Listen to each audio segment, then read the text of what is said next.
अस्सलामुअलैकुम दोस्तों, मेरा नाम है मोहम्मद उज़ैर और आप देख रहे हैं मेरा यूट्यूब चैनल यूके टॉक्स। आज एक और बहुत ही ज़बरदस्त और इंटरेस्टिंग वीडियो के साथ हाजिर हुए हैं। आइए देखते हैं डॉक्टर जाकिर नाइक साहब की और बहुत ही मज़ेदार video. My name is Kailash. I am an atheist.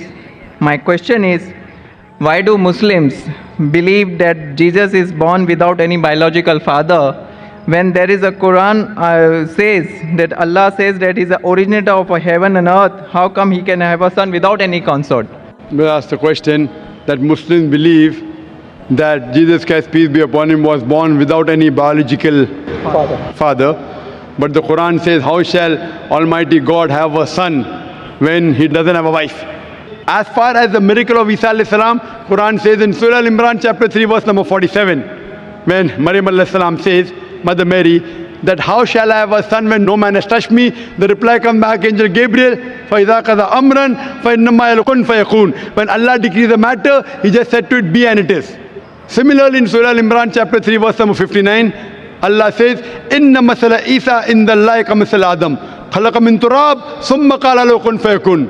The similitude of Jesus in front of Allah is like Adam, that he was created from dust and said be, and it was. So what we realize that Almighty God, normally by nature, human beings are born by mother and father.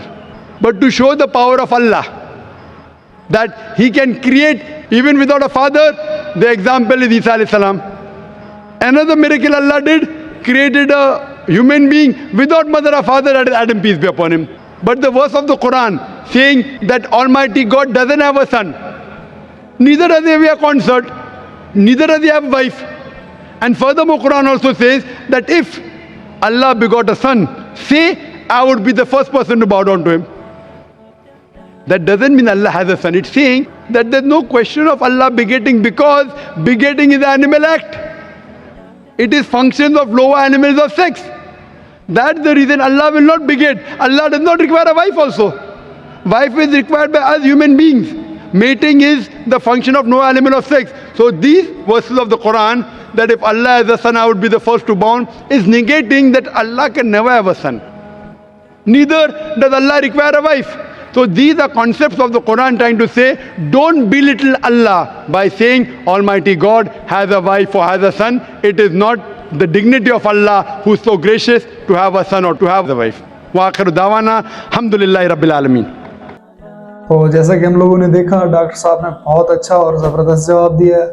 तो ऐसे ही और मज़ेदार और interesting facts जानने के लिए follow कीजिए हमारे पेज को और सब्सक्राइब कीजिए यूके टॉक्स को।